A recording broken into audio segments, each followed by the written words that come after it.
Wherever you're listening in the world, it's a pleasure to welcome you to IsraelCast, the podcast powered by Jewish National Fund USA, your voice in Israel. I'm Steven Shalowitz, first reminding you that for over 120 years, Jewish National Fund USA has been the premier philanthropic movement for the land and people of Israel. While best known for planting trees in Israel, JNF USA contributes to Israeli life in so many ways, including community development in the Negev and the Galilee, preservation of heritage sites, supporting people with disabilities, and connecting high school and college students to Israel. To learn more and to see how you can contribute, do visit jnf.org. Once again, hope you got it, jnf.org. Now, to mark the one-year Russian invasion of Ukraine, we are joined on this episode by Sophia Tupolev-Luz. Sophia is the co-founder of the Reboot Startup Nation, a nonprofit national movement to rally Israel to welcome war-displaced professionals and immigrants. It was launched March 1st, 2022, as a response to the Ukraine war and is currently serving over 15,000 people. Reboot has recently launched a community for Latin American immigrants in Spanish and continues to expand. To share the work of the Reboot Startup Nation and how those fleeing the Ukrainian war are settling into Israel, Sophia joins us now via Zoom from Tel Aviv. Welcome to the program, Sophia. Thank you so much for having me on. It's a privilege to be here. Oh, listen, it's so great to have you aboard, and really congratulations on the work that you and the rest in the organization, the Reboot Startup Nation, are doing. And I really want you just to start at the beginning and take us back to when the war started in Ukraine. What happened and what was really the impetus then? Was there a call that you got, or a calling, if you will, that made you and the team really come together and coalesce and form the Reboot Startup Nation? Yeah, well, thank you so much for your kind words. Of course, we all had wished that this work wouldn't have been necessary and there had never been an invasion, but no, it happened, and it happened on February 24th of last year. And I was coming back from a work trip I guess I was in London, and as I was flying back, I started getting messages on my phone from people saying, "Oh my God, did you see what happened? Did you see what happened?" Oh my God. So it took me a couple of days getting back to really wrap my mind around what had taken place and the enormity of what had happened, because nobody had been expecting this and nobody thought he was crazy enough to do this, right? And at least in my circles. So it came as a terrible shock and surprise. And immediately as I got home, I started getting calls from people that I had known from my time in my 20s, living in Moscow and working with Ukrainian and with Russian companies. I was there for 7 years of my life, so I had a lot of contacts, and people started blowing up my phone, writing me, "Hi, so are you in Israel? Are you still in Israel? I'm coming. I'm moving there. I need to wait out the war. I'm resettling there. I'm coming tomorrow. I'm coming next week." And these are people that are like me, they're salaried professionals or they're entrepreneurs, and around my age, they have families, they're established, and it was very disturbing to see that happen so quickly. And so intensely at that volume. And so people started asking themselves, okay, I'm restarting my life in Israel. And it was this kind of emergency situation that people found themselves in overnight. And many of them, left their possessions and their pets and their things back home, and they left their families, and they left in, the case of Ukrainians very quickly, many women came with their children and they had to leave their male partners behind or their husbands behind. And it was this shocking, devastating situation that was very quickly happening at an enormous scale, because in the first week of the war, 6,000 people applied to make Aliyah from Ukraine and Russia. And that's almost the total number of the entire last year, just to put that in perspective. Even with like post-COVID and everything, it was still an enormous number in a short amount of time. That number only grew. And so what my friends and I said, looking at this, we were horrified and shocked like everybody else. And, to try to help these people that were just people in my network at first, I said, okay, let's try to get a few people a few jobs. And as they say, famous last words. You're talking about people from both Russia and Ukraine were calling you. It wasn't just Ukrainians. For me, it was people that were Ukrainians and Russians. And later on, it was also people from Belarus, as, political oppression started to get worse and worse in that country. And it really affected people all over the region. We even got a couple calls from people that were in Poland near the border that were like, okay, we're probably coming to Israel. Is there anything you can do? And it was just terrifying to watch. And I'm sure, horrific for people to actually experience this kind of shocking displacement. And so, we realized within the first week that, it was going to be more than a few people and a few jobs. And my friends, Ariella Raviv and Daniil Chernov and I, organized, we put together a list of a form, just a Google form at first that was for job seekers, where we collected their information and their CVs. And we also, reached out to all the companies we knew and we said, hey, can you hire displaced professionals? Can you take a look at their CVs?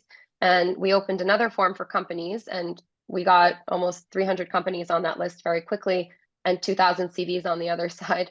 And we started matching them. And at first it was manual work. We did it, we're looking for, oh, okay, look, this is a guy that has a marketing background, or, oh, this is a developer, or this is, and we tried to manually kind of push them to companies.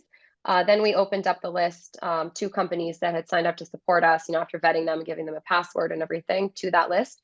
And people started hiring candidates right off of that list. And that was the way that it all got started. And it's remarkable because it started with just some of your friends reaching out to you, and yet now you are servicing, as I said at the top of the show, something like 15,000 people. Yeah, it grew like wildfire, and none of us expected that it would be so much.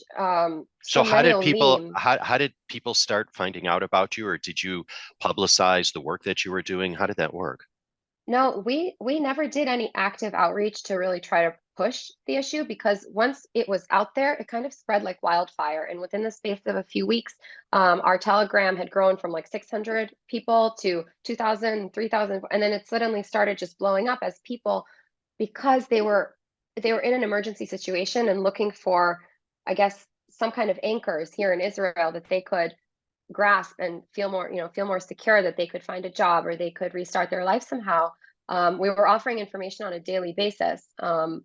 And of course, all of this is to say that there is so much work being done at the time in the humanitarian space, and a lot of it by JNF also, to meet those, emergency needs of people for all of their basic needs. And I didn't have a background in that. I didn't know anything about that other than maybe, you can make a donation maybe, or, connect to volunteer, but what can you really do? But I did have connections in tech from my work, and my friends did as well. And we said, let's just start in tech. Let's start trying to, use the power of the high tech sector, which is Israel's, one of Israel's leading industries. And we found a lot of willing CEOs and HR managers and people in tiny startups all the way to major multinationals that you would recognize their names, all of them eagerly, empathetically speaking with me throughout the month of March, saying yes. And we had almost 100% conversion rate on companies. One company said no. Don't know why. It's okay. But yeah, obviously I won't say who. But all the companies we talked to were so eager to help, and they were hiring people immediately. People were getting jobs, conditional job offers before they arrived in Israel, and then getting here and actually starting jobs. The companies, an example of a company doing that was Bluevine. They hired someone, they're a fintech, a very successful fintech, international presence, and they hired someone, they brought him here, and he just started working, and it's incredible.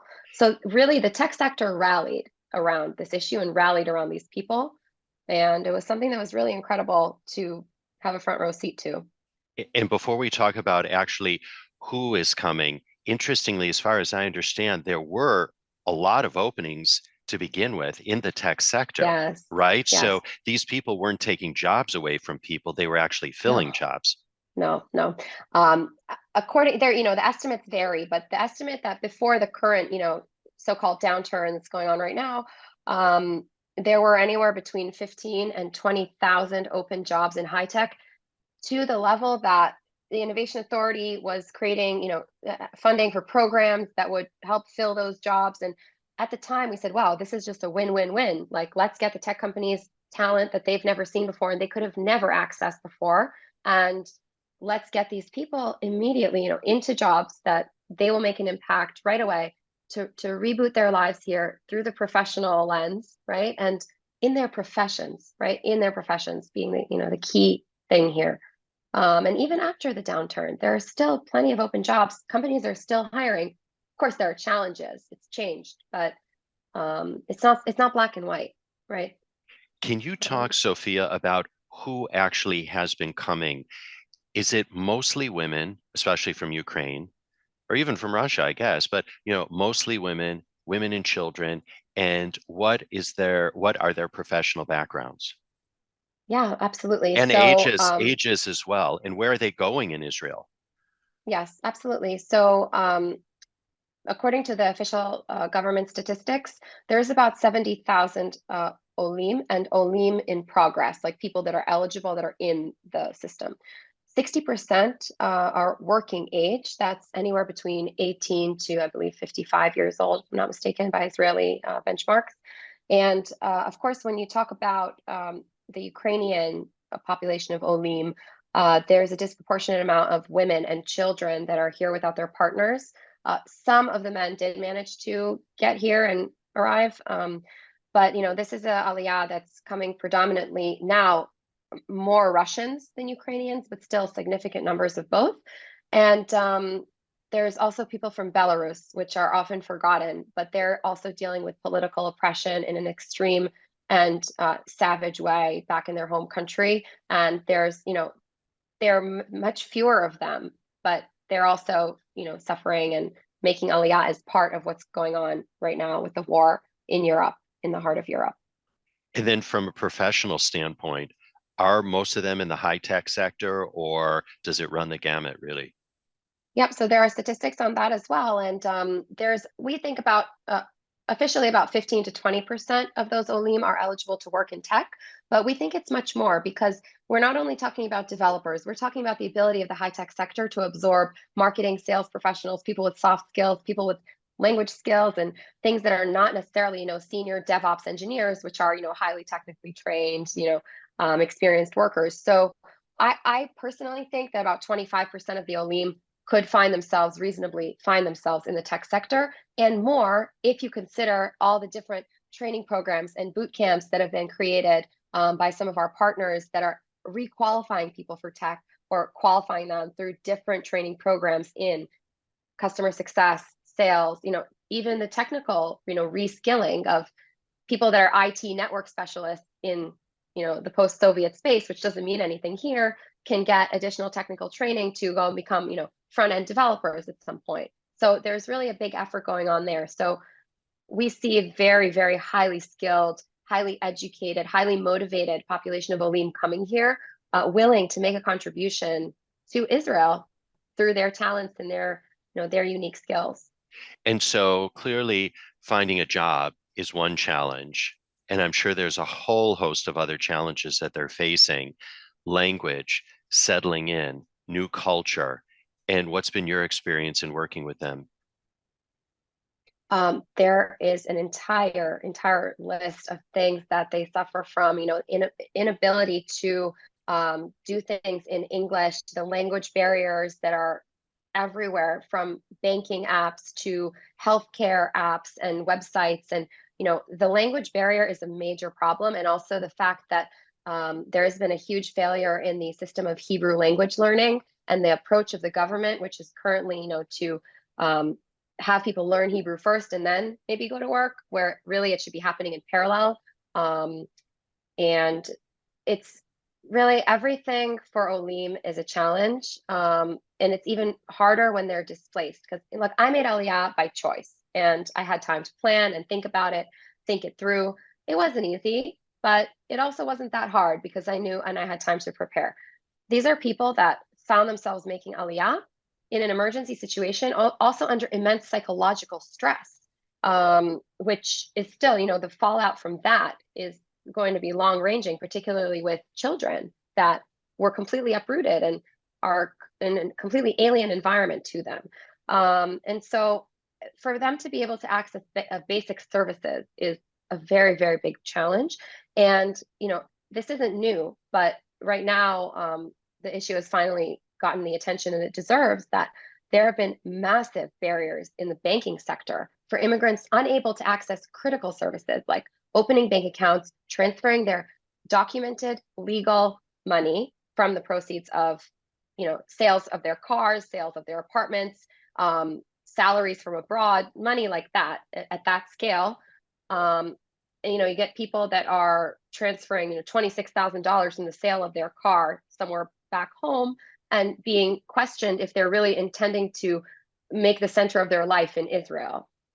People that have sold everything, moved here, uprooted their families, can't come here in distress, right? And there are still people in Israel that dare to ask the question, oh, are you really going to make Israel the center of your life? Oh, should you really be getting these services from this bank or not? And they're scrutinizing people that deserve to be welcomed and deserve to be given the benefit of the doubt, and immediately given services that they're entitled to.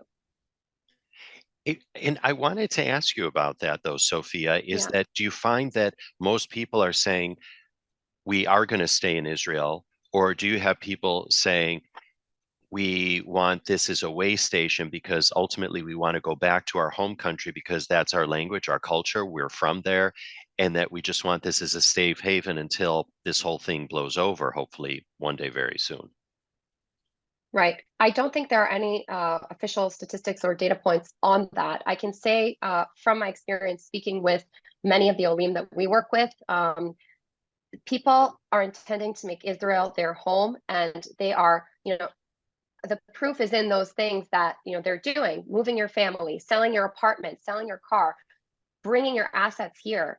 That is a significant signal to me that you're going to stay in a place as long as that place will have you, right? Unless Israel makes it impossible for them to survive here, which unfortunately is a huge risk. It's still existent now. My question to you is, something different. It's should we risk harming those that do intend to make the center of their life in Israel by, because of our fear that somebody might not stay or might only stay for 2 years? And what about the people that, they'll stay here for 2-3 years? Maybe they'll move to Europe. Maybe they'll come back to Israel. What will they say about Israel when they're in Europe or when they're in America or when they're in? Maybe Israel was a way station for them, but what kind of way station was it? Mm-hmm. Did it throw them out on the street and leave them to fend for themselves? Or did it provide the language, the financial access, the healthcare, the services, the education for their children? And did Israeli society embrace them? And will they say bad things about Israel when they leave? Or will they say, we were welcomed here and we felt at home?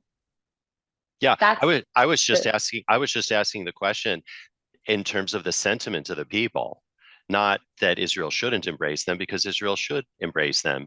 And Israel is a good. safe haven for Jews all around the world. And so that's what we Yes. have. So that's where I was going with that question. And so I'm just wondering, these different communities, Russian, Ukrainian, those from Belarus, first of all, where are they settling in Israel?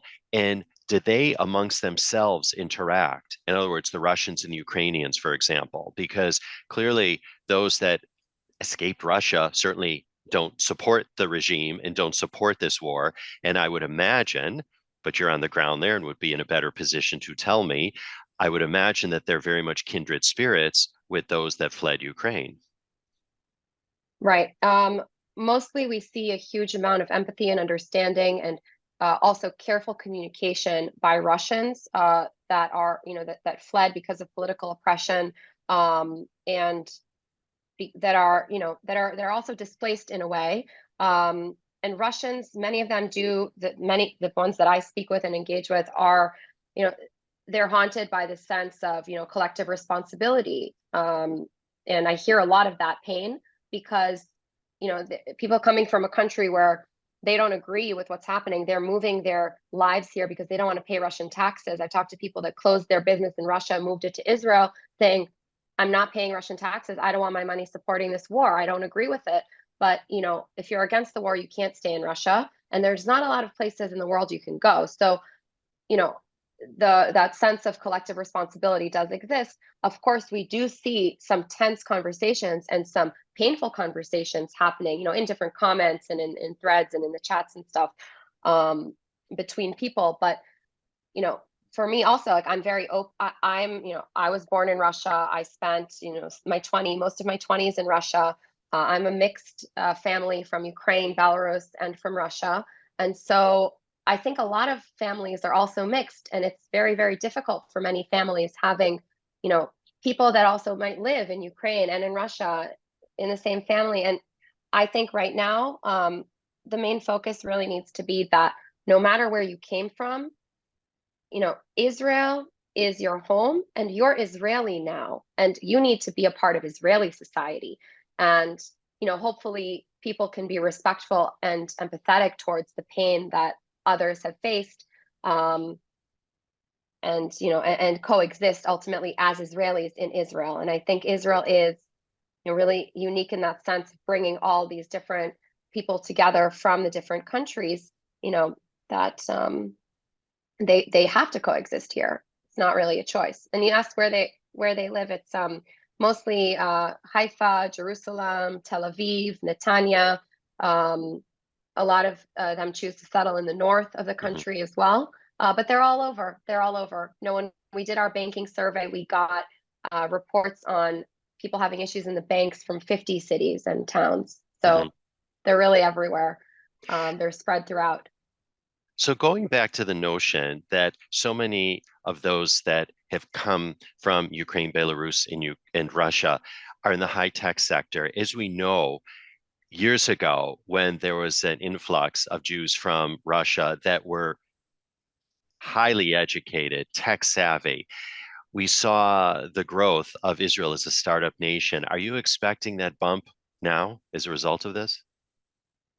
I think that that's the hope and that's the potential. If you think about what is the best case scenario of this aliyah, is that people will find jobs in their professions in tech and beyond, also in medicine and academia and in fields that are not related to tech as well.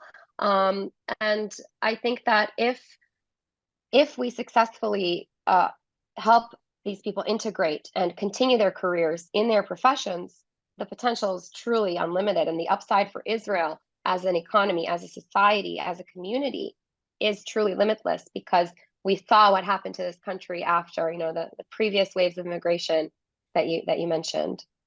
Yeah, and can we just go back to numbers for a second? So how many are you seeing, say, for example, now that are coming every month? Is there a way of Yeah, quantifying that? Yeah. There's an official dashboard by the government that they publish the numbers, and in January, there's about 5,000 people that came. From And overall, it's been about 70,000 between the immigrants and those who are eligible for immigration.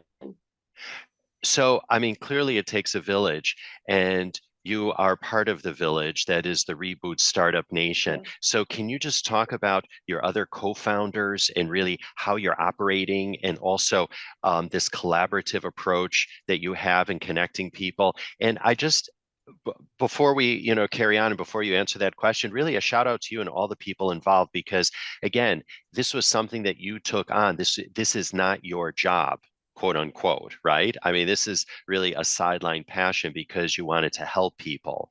And I think if nothing else, anyone that's listening around the world should take inspiration from you and your co-founders, that you're doing something really to help not 5 or 10 people, which is great in and of itself, but thousands and thousands of people to really resettle and to really start new lives. So I really hope people take inspiration from that.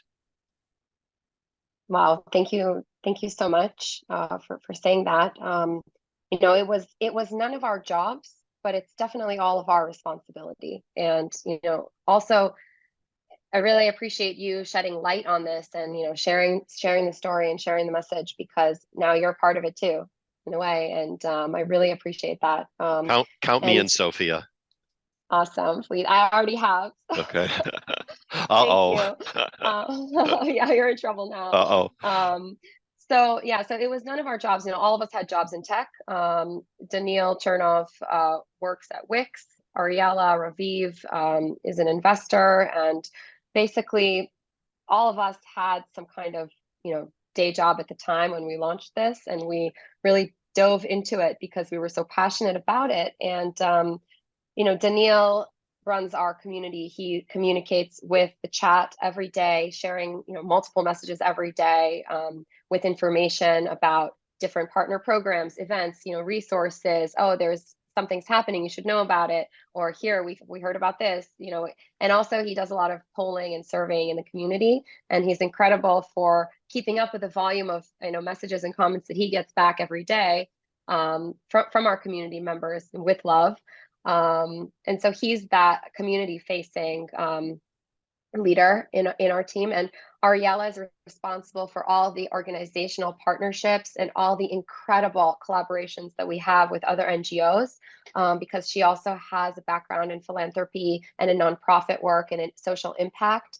And so bringing all of that, she also manages our products, which, you know, like the database, we call them products because we are from tech, but you know, the database of job seekers, she manages that. She does all the integrations with all the technology that we have and the tech stack that we use there. So she is, on one hand, an incredibly talented product person, it turned out, and she's also incredible on the partnership building side and making sure that programs actually go forth and function and are effective. So really it's a really joint effort. And of course, beyond Ariella and Daniil, who are the you know, the main sort of co-founders on a day-to-day basis doing this work, we actually started out with a team of 10 that for a month or two basically only did this as volunteers, doing anything from trying to connect us to the public sector to get some support. You know, Tamar Abramson was our public sector lead for that and was always trying to make phone calls and get people to pay attention, right? We had actually a young man, Leonid Barats from Ukraine, who fled the war, who got here, who was a refugee himself, and he found it within himself while he was looking for a job to volunteer with us and to help others in the same situation that he was in. So it was really, really an incredible effort by so many people to get this off the ground. And a lot of our co-founders from day one are still involved and help us out behind the scenes in many different ways. So we're incredibly grateful for that. How fantastic is that? And so sort of what message do you have then for all these new Olim? What do you tell them? We say, welcome. We're so happy that you're here. We want you here. And even if sometimes certain, you know, institutional reasons make you feel that you're unwelcome, we assure you that you are welcome and you have an instant community the minute you come here, you know, get involved with us. And not only a community with us, you have an entire ecosystem because we have the receipts to prove that Israel is welcoming displaced professionals, from all the partners in the public sector doing it publicly, to those doing it behind the scenes and never getting any credit for it, to those in the NGOs that have created partner programs with us and done their own programs that we send people to those in the private sector that have reached out their hand to put their logo at least, and to go all the way and create programming and content, you know, at the other end of that spectrum, and to work with us. And it's there, it's happening, it's a movement, and everybody can get involved. So we're here for them. They're not alone, and we want their experience to be different than the previous waves of immigration that had their own challenges. So we really have an opportunity here to welcome them. Sophia, before we move on to Sophia and a few questions about you and your background, how do you think this whole thing is going to end, this whole war? Well, I pray every day that the war will end today or tomorrow. And look, I'm no geopolitical scholar. I actually dropped out of college studying Middle Eastern studies. But, you know, no matter how it ends, you know, there's going to be an incredible amount of rebuilding that's needed. And one of the things that needs to be rebuilt is people's sense of community, because our Olim that have come here, and also the refugees that were not going to be Olim and that were temporarily in Israel without status, all of those people were uprooted from their lives and from their communities and from the places where they belonged and the places where they were somebody somewhere. And today, you know, when they're in Israel, you know, what needs to happen is to rebuild those people's sense of community, rebuild those people's sense of self-worthiness that that they matter and they're going to contribute, you know, and that they are wanted here, and they will have whatever community means, right? Whether it's their professional communities or the communities around their children's schools or their religious or spiritual communities, whatever it happens to be, that is the thing that's going to have to be done. And it's happening now already. But hopefully this thing will end in a stronger sense of community and belonging for the people that were forcibly displaced by the war and politically oppressed as well in other places that ended up here. When they arrive, by the way, and before we move on, do they automatically get Israeli citizenship, or how does that work? No, no, that's it's a difficult topic because it's just coming here is not enough, right? You have to come here with the right set of documents. And of course, the Israeli government created a program to allow people to just arrive in Ben Gurion Airport, declare that they're Jewish, show some documents. There are different iterations of that program. But what's happening now is that because the system was not prepared for this, there are huge backlogs in getting your first, acknowledgement that you're going to get your immigration certificate. And then there are even more backlogs to actually get your national ID documents.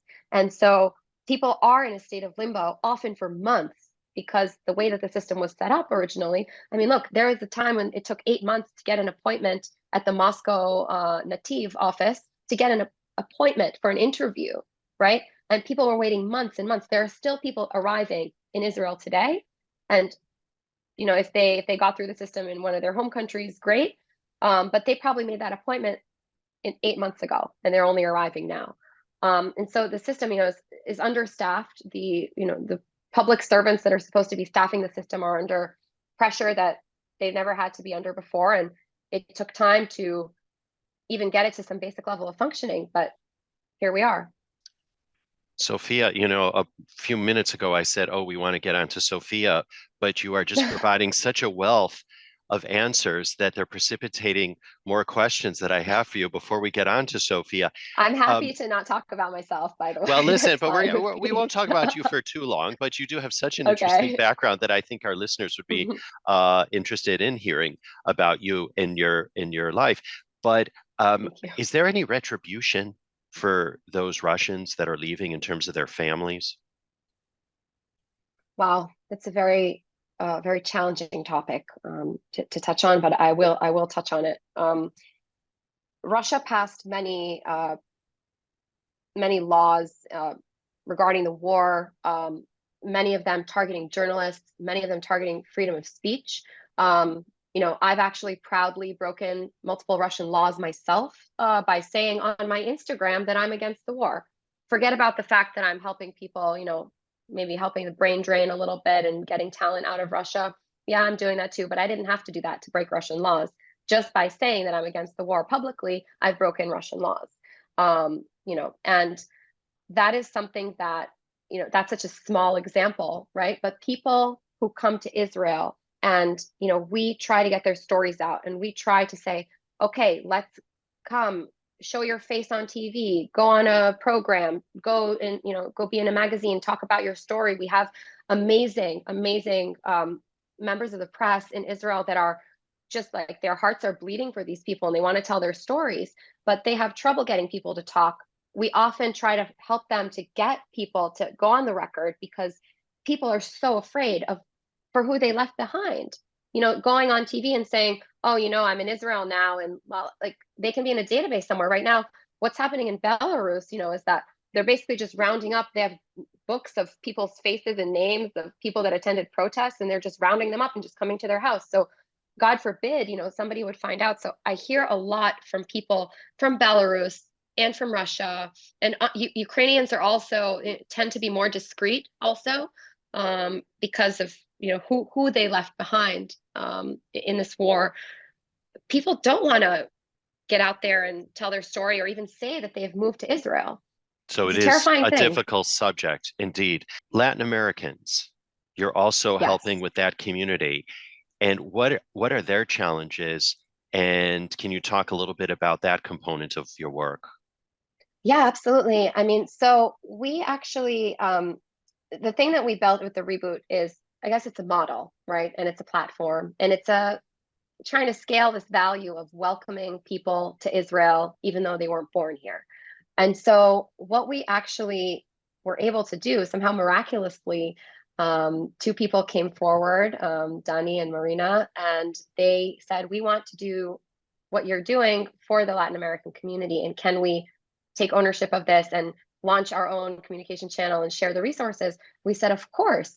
I said, you want to use this model? You think this model is great? Wow, I'm so happy. Please just do it. And I really hope that people will see the value of that model of collaboration and partnership building and co-creation of content for immigrants or refugees or asylum seekers, right, in many populations, and replicate that community building for every group of immigrants. My co-founder Ariella always says, immigrants in Israel are not a homogenous group. They are disparate. They have different needs and concerns. People from Latin America have different concerns than those from Ukraine or Russia or Belarus or France or America. But because we're dealing with jobs and because we're dealing with displaced or not displaced immigrants, right? Professionals that are immigrants, most of them end up having the same challenges in the workforce, meaning entering the workforce in Israel and finding that skills to market fit, putting their background in a nice package that local hiring managers will be able to consume, making connections, building their social capital. All of those things are common. And for me, I think it's really important to also note and share this value that drives me every day, is that it doesn't really matter to me where they come from, because once they're here, they're Israelis now, or sometimes they're not Israelis, sometimes they're future Israelis, or sometimes they're spouses of Israelis, or sometimes they're asylum seekers and they're using Israel as their home and shelter for safe haven. No matter what the status is, or their country of origin or their immigration status, they're here now, and it's our duty to welcome them. And they have similar challenges on the ground once they're here. Wow, that's beautiful. Really, congratulations indeed to you and the entire team. Now, finally, onto Sophia, because you have such an interesting background. Don't worry, this won't be this is your life kind of situation or anything, but really, I'd love you to share your background and your journey with our listeners, from coming from Russia, America, Israel, if you can put the pieces together of Sophia for us. Wow. I don't even know where to start. Well, you were born in Russia. My immigration story? Yes. The reason I'm asking you this, Sophia, especially because this is very personal for you in terms of the work that you're doing with Reboot, because you were an immigrant on several occasions, and you really know the challenges of it. I certainly was not an immigrant. I had lived overseas for many years, so I knew it was going to be transitory. My time in China, as my listeners know, the regular listeners know, I lived in China a long time. I lived in Singapore a long time. I lived in England for a year, but I knew that that wasn't going to be for the rest of my life, and I wasn't immigrating to those places.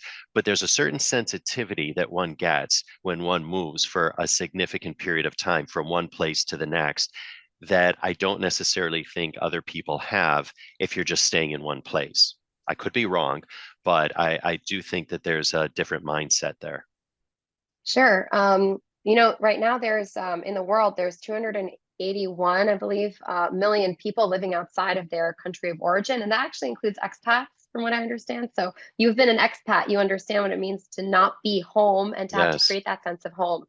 Yeah, so we have that in common. I can understand. And even the term expat, I used to say, oh, yes, I'm a 3-time expat. I've lived in all these countries. I'm so international, right? Because I was afraid to say the word immigrant, because to me, immigrant was, connected with, someone who deserves pity, or, needs assistance or needs aid, or somehow is not fully a member of the society. Because, I was an immigrant. I grew up, from age 2 or from age 1. I don't even know. I was a baby when my parents left the Soviet Union, and, they raised me in America. I went to Jewish day school. I grew up, I was really an American kid. I was a third culture kid, which is, the definition, for maybe some listeners have heard before, that, refers to children that are raised in a country that is not their parents' culture. And so I had, I always had this, we spoke Russian at home, we spoke English at school, we also spoke Hebrew at school, we learned some Hebrew. We have to give a shout out to Salman Schechter, where we both went. Oh, we do. Yes. Listen, different locations. Salman Schechter is Solomon Schechter. I went to South Area Solomon Schechter in Stoughton. Which one did you go to? I went to Sager Solomon Schechter Day School in Northbrook, Illinois, in suburban Chicago. Wow, Yeah, amazing. many moons Listen, ago. Schechter is the best thing that happened to me in my childhood, and probably one of the best things that happened to me in my life. And I went to Schechter on a scholarship. My parents had been immigrants, and they were in their early to mid 20s, and they really, started over in the U.S. And it's something that I'll never forget. And I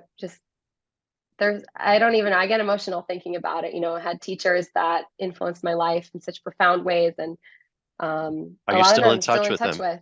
Yeah, a few of them, yes. And it's just something that is very close to my heart. Clearly, Israel engagement and an affinity and a connection with the Jewish people was something that you grew up with, and it's something that you Oh, of always had. course. And so then you parlayed that into certainly the work that you're doing right now. So then you ultimately made Aliyah. Yes, I did. We always kind of had this thought in the back of our mind, I guess, in my class that you can make Aliyah. Israel is your home. You can be there, you can travel there, you can live there, you can spend time there. We knew tons of people who had lived in Israel or spent time. A lot of our teachers were Israelis. And so Israel just felt like, this other home somewhere, somewhere out there. And so for me, it wasn't really that much of a logic jump. It didn't feel so foreign. In fact, it really felt like coming home in many, many ways. Um, and there really is no other place like it in the world. And when did you make For Aliyah? people, yeah. I made Aliyah 7 years ago, and I had lived the previous 7 years before that. I had lived in Moscow and had worked in Europe and traveled around the post-Soviet space quite extensively. And so, I told you that I used to call myself an expat because in Moscow, I was a member of the expat community. It was very fun. We were all these international people living this life in this foreign country. Russia felt like another planet at the time to all of us. And today, in the last year doing this work with immigrants, actually changed my bio to say 3-time immigrant rather than 3-time expat, because I finally felt a sense of ownership of that word. And I finally felt a sense of pride in that word because I've been so privileged to meet so many immigrants that I am so proud to know. And regardless of their achievements, just, for who they are and what they bring to the world and how they make our society better. And, you know, I've never been more proud to be an immigrant. I've never been more proud to be Israeli. And it's something that for me was a seismic shift in my own identity in the last year. Right. And then I wanted to ask you also about your surnames, because Mm. as I mentioned, I lived in China for many years and I used to fly on Right. Tupolev jets. Back in the day, it was not Air China, it was CAAC, Civil Aviation Administration of China. And that was the name of the carrier in the pre-Air China days. And they used to fly Tupolev jets. And your surname is Tupolev. Yes, it is. I always tell people I'm not an engineer. Um, maybe a social engineer of some kind. I don't know, but definitely not from like maths and sciences backgrounds. Yeah, that is my family. I was born 100 years after Andrei Nikolaevich Tupolev, who's the one of the like grandfathers of Russian aviation among others, and so he passed away before I was born. But it's the company that's other than currently being under Russian sanctions, it's also a public company that belongs to the government. So it's not in any way like a private or a family business in any way, right? It's something that's a historical fact in my biography. Certainly, there's some sense of pride in that, but today it's something that is really no more than a note in the history books. It's something that's totally a government entity, and they call it the United Aircraft Corporation now, where it's all the aviation companies that do military aviation development. They're all under one government thing.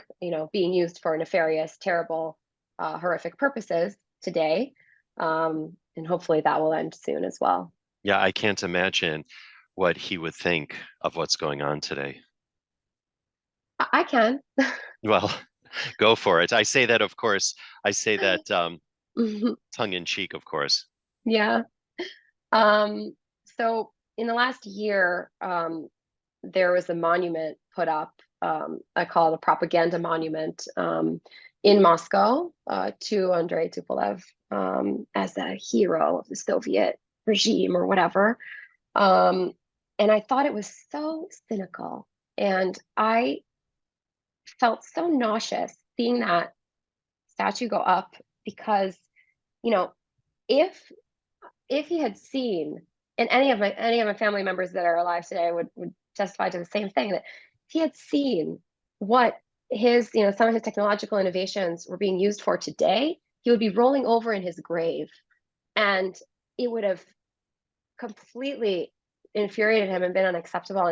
And it's such a stain on that, on that technology and on the parts of the history that are positive and, fighting the Nazis and, creating technology that ultimately led to other technologies. But, today to put up a statue and to use that for propaganda purposes, to build some kind of national pride for a certain population in, in the circumstances that are happening now of this genocidal war, is complete,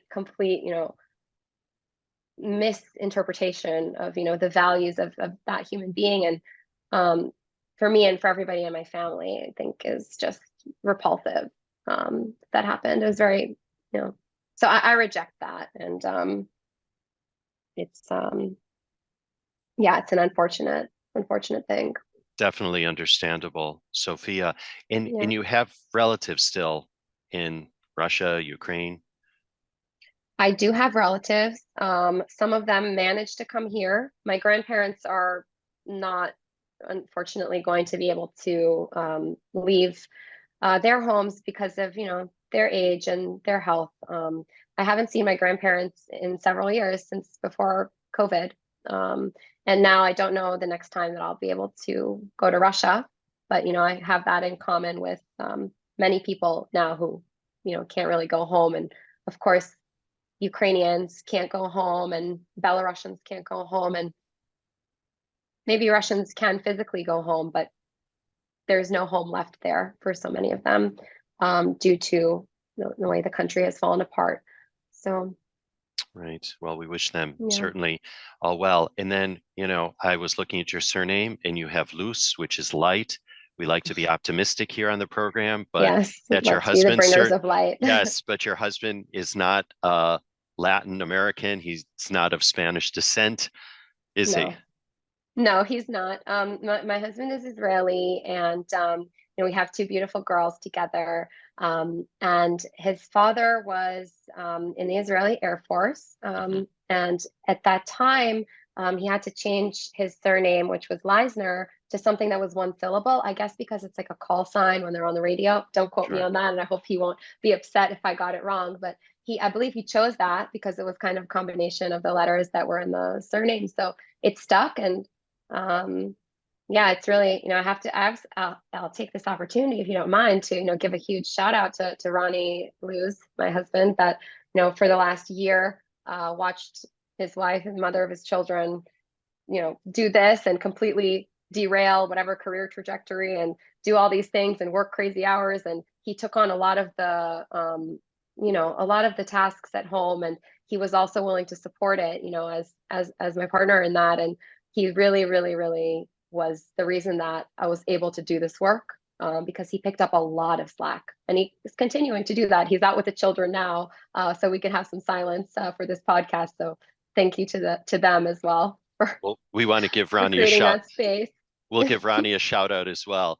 And behind every great woman is a supportive man right behind her, and vice versa, and cheering her on. Indeed. Well, listen, Sophia, now as we really wind down the conversation, I could go on forever with you. Hopefully we'll have you back a year from now, and hopefully the war would have ended. And hopefully by then.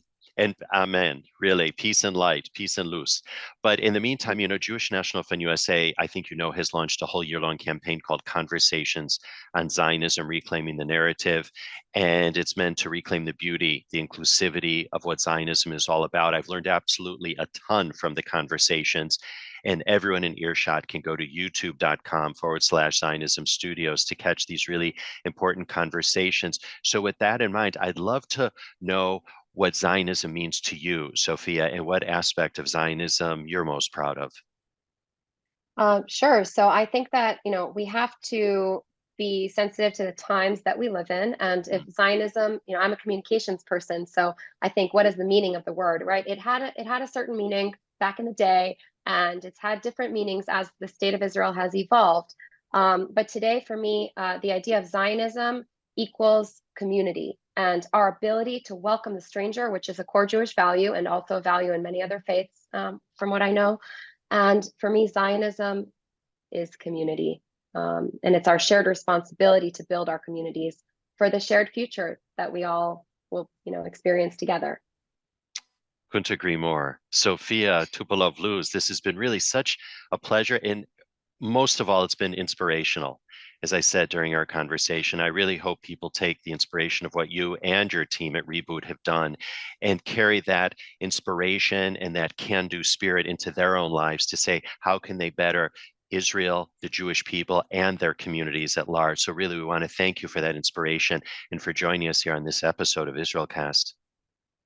Thank you so much. For me, the real inspiration is just being part of an ecosystem, which of course, with leaders like JNF and with other organizations like Lobby Hamillion, Nefesh B'Nefesh, Yad Le'Olim, Nevo Network, all of our partners, right? That's the real inspiration for me. And just, it's a privilege to be here. It's a privilege to talk to you and to spread the message of displaced professionals and of Israel, their new home. All right. And indeed, once again, thank you. And we'll have info about Sophia and all the wonderful work that she and her team are doing at Reboot on the show notes page of this episode on our website, jnf.org/IsraelCast. And again, before we move on with a little housekeeping, just have to remind you. Can I use the word re-remind or is it remind? I'll say re-remind because I like to remind people 12,000 times. That's just sort of me, that indeed it's what we were just talking about. The Jewish National Fund USA believes the time has come for us to reclaim the narrative and take ownership of that word Zionism and show the world how beautiful and inclusive and inspirational it really is. So do join Jewish National Fund USA's conversations on Zionism, reclaiming the narrative. You can check out these just phenomenal conversations at youtube.com/Zionism Studios. And as for IsraelCast and as for that housekeeping, we do release new episodes of the show every other Wednesday. So do mark your calendars. And just so you never miss an episode, why don't you subscribe to us wherever you get your podcasts if you haven't done so already? Simply search for IsraelCast. It's so easy. And don't forget to rate and review us because that really helps us with our rankings, which in turn make it easier for more people around the world to find us and to hear from inspirational people like Sophia. Or you can always enjoy the show by visiting us at our website. And I hope you got it by now. It's jnf.org/IsraelCast. Now, it takes a whole moshav to put IsraelCast together. Yes, it does. And for that, we thank Vivian Grossman, Dara Shapiro, J.D. Krebs, and Ellie Kadrin. Our editors are Jay Rothman and James Casada from Miratone Studios right here in the very heart of New York City. And the music that you hear at the top until the program is still titled Ma'iden by the very talented Rafi Malkiel. It's from his album Water on the Tzaddik label. IsraelCast is powered by Jewish National Fund USA, your voice in Israel. And for more info about JNF USA, do visit jnf.org. And if you'd like to write to us with story ideas or just to say howdy, I know I'd love to hear from you. So do email all of us at IsraelCast@jnf.org. Meantime, I'm Steven Shalowitz, thanking you for tuning in and looking forward to having you join us on future episodes of IsraelCast.